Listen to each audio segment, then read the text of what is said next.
We are here to talk truce. With respect to our neighbors, we have got two neighbors who are so disturbing that every now and then we are disturbed. There's no truce. So let's talk truce, and I'll be talking about truce with respect to the standoff which we are having presently in our northern sector with China. You see, there are reports that they have been building their troops along the line of control, line of actual control. Nearly 40,000 of their men have been accumulated there. And you might be surprised that a few days back we were having a disengagement, de-escalations were taking place. So what happened suddenly that they have deployed 40,000 of the men? I won't be talking as to why they have done that. They wish, it's their wish, it's their military, they can do whatever they feel like. I'll be talking about what we should do, what are the options which we have, what are the options which we should exercise. So obviously, since it's a military standoff, its solution lies in three things. We can have a military solution to it, we can have a diplomatic solution to it, and we can have an economic solution to it. As far as military solution is concerned, military solution is not going to last long. We hit back, they will hit back, we would win, they would win, no one would win, anything can happen. There are numerous possibilities. The effect of military conflict won't reap results. You'd have heard of that Achilles heel. There was Achilles his body was completely immune, and there was only his feet which was not immune, and so if you hit there, he would die. So we need to, if we are looking for solution, we need to look for longer period of time how we can maintain truce at our northern borders with China. And in my view, it's neither diplomatic nor military option. It's going to be economic. Why I say so? It's because economic strength, economic might is a precursor to military might. Why I say so is because you will have a strong military only if you have money, bucks to spend on your military. If you don't have that, you aren't going to have a strong military. And China is a very big economic might. We know it's the second largest economy in the world. It is challenging the might of the US right now. So what is that which we can do to counter China? If economy is the problem, if economy is something which is fueling China to create disputes with its neighbors, then we should hit China economically. Now, before we discuss as to how we can hit China economically, we need to see the structure of China's economy. We had our liberalization, privatization and globalization in 1991. China was 2 decades ahead of us. It opened up its economy in the 70s, and since then it has been a hub of production. And you see, if we go into a bit of economics, since we are talking economic solution, we cannot shy away from discussing economics. We need to discuss economics. So there are two models of growth. One is growth-led exports leading to higher growth rates, and there is export-led growth. You do exports and you would have higher growth rates. So normally all the big economies which we have today, the United States of America, Germany, Japan, Italy, Canada, so they have adopted this first model, growth-led exports. First, have growth in your domestic economy, meet your domestic needs, and once you meet your domestic needs, look outwards, start exporting and start gaining maximum. Increase your basket of bucks which you can gain from the world. First of all, you try to gain from your people, and once you gain from your people, try gaining from the world. Whereas there is this other model exports led growth.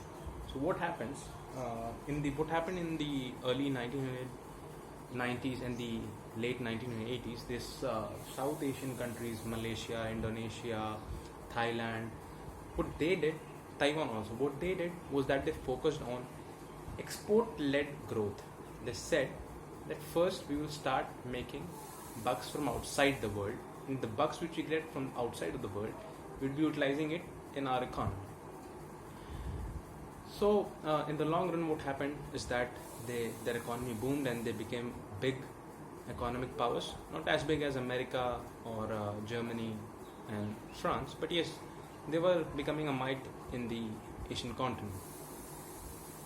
Now, if we discuss China, what has made China an economic might is these manufacturing hubs and industrial units, which have made China an economic might. And why I say so is because you know the we obviously know that the labor cost is cheaper in the Eastern world as compared to the Western world.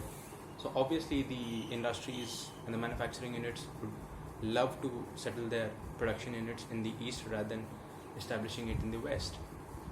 So what they have done is that they have shifted their production units to the Eastern countries. Now there are many Eastern countries. There is India, there is China, there is Russia, many South Asian countries.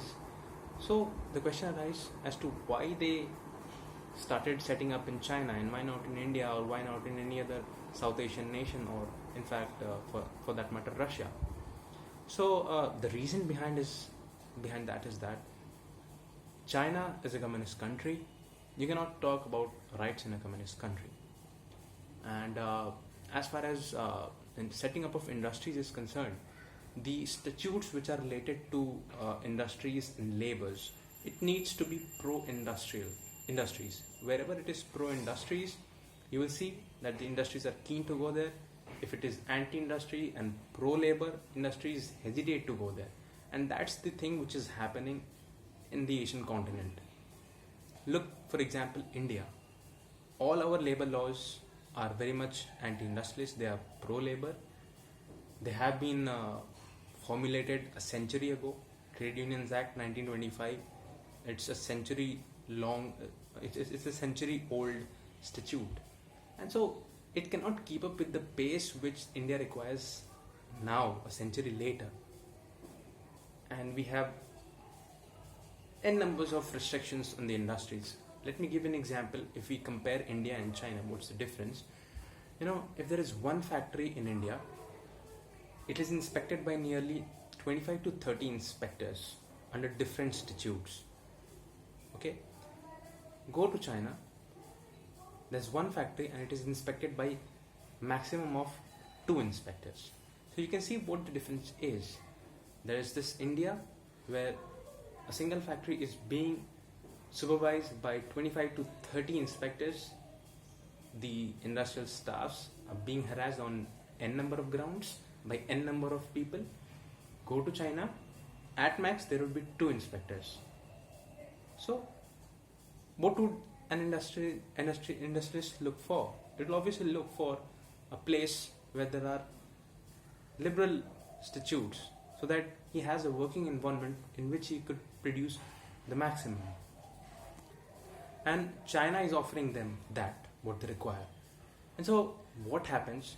China has some policies. They have set up special economic zone, SEZs, national manufacturing and investment zones, NIMS. So what is happening is that they have a policy which is conducive for conducting industrial activities.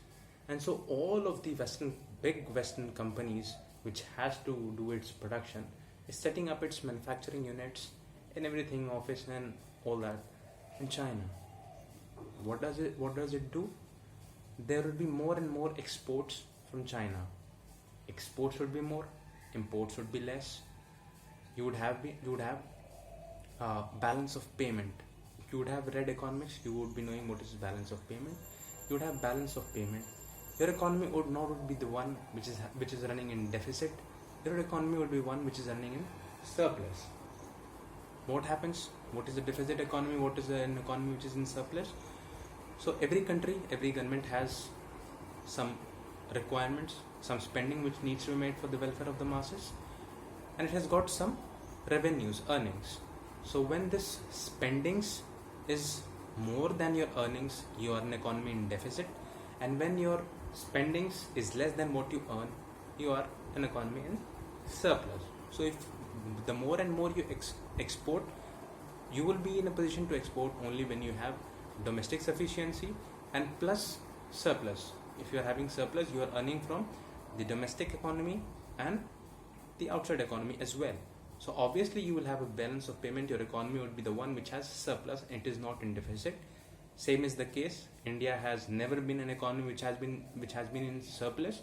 Since the time of independence, we have been a deficit economy. Till date, we are a deficit economy. Whereas go to China, it's a surplus economy. It is having more than what it requires. So when you have more than what you require and you have got additional money, you can spend it. And I'll give an example. And give you two examples, how China uses those surplus money. Now you would have heard of that Belt Road Initiative. Road Initiative is taking place in China. Is taking place in Pakistan in form of China-Pakistan Economic Corridor.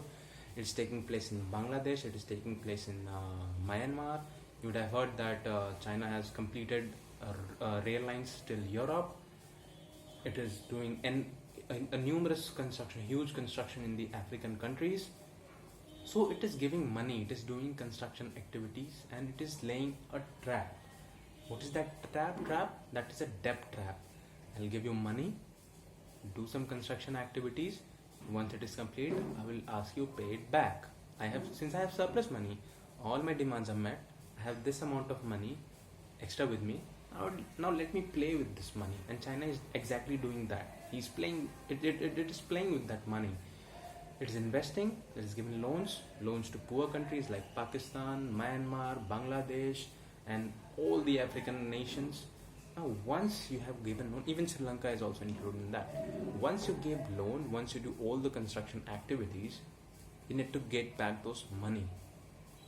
And when you don't get back the money, it's obvious that they are poor countries. They are not going to return your money. It's obvious. China knows that they are not going to return their money, and that's a debt trap. Once they are investing that surplus, and now once you are not able to pay, they are asking to give their ports to you. They are asking to give ports. They are asking for your airports, your airfields. They will be operating their airfields. They would be using your ports like Hambantota port. If you have heard of, it is in Sri Lanka. China gave loans to Sri Lanka. Sri Lanka couldn't pay it back, so they entered into an agreement that you lease out this port to me for 99 years. This Hambantota port, it's not going to be yours. I would be using it, and the money which I gave you, I would be using it through this Hambantota port of yours. So this is the game which China is playing. So it was one example as to how the surplus which it has gained from the exports, it is using it. Now come to the military options. It has developed the 5th generation fighter aircraft, the J-20. That's a stealth fighter aircraft. They have built that. Plus, they have developed their parallels of S-400. They are already having S-400, and they have developed their S-400s of their own. That is HQ-9 and HQ-16.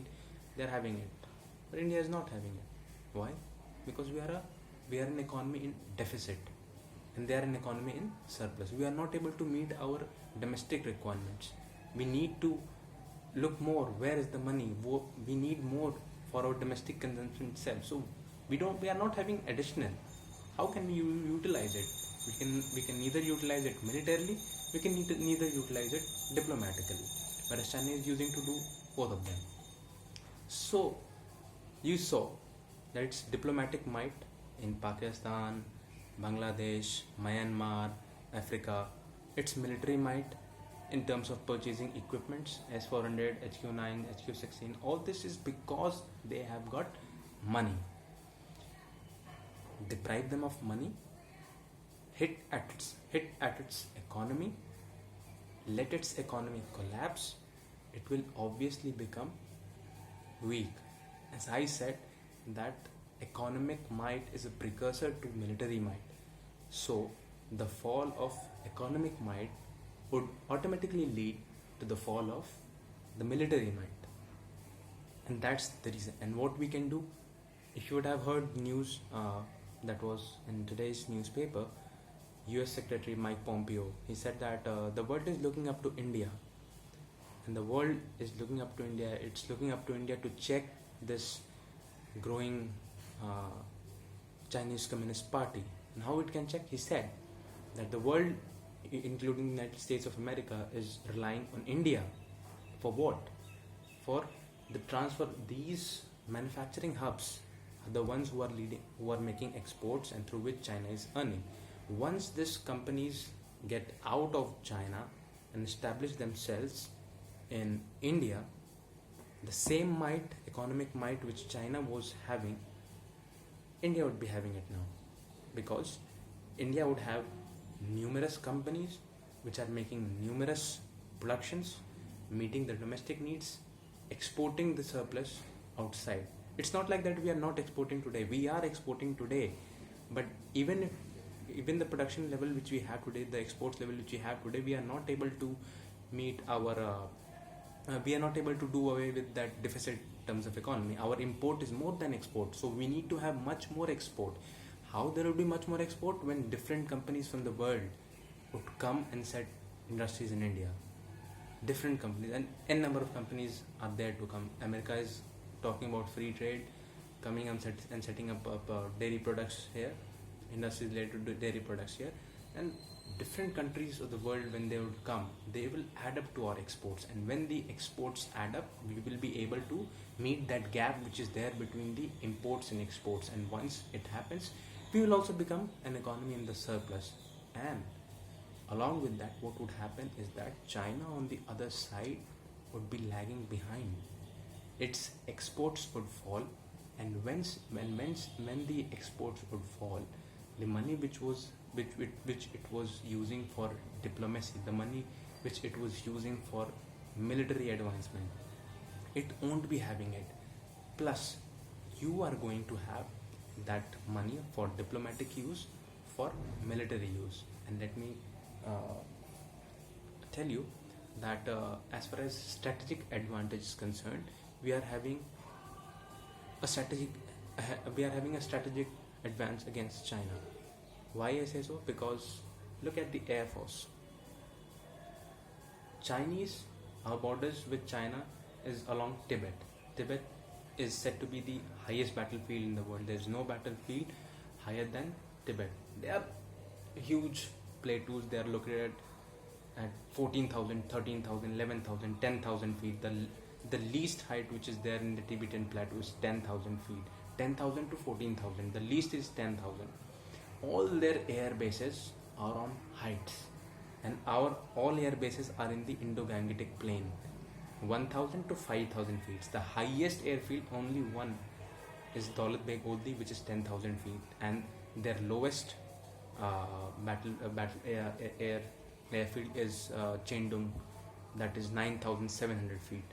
So you see, they have to operate on a very high level. What happens when you are on height?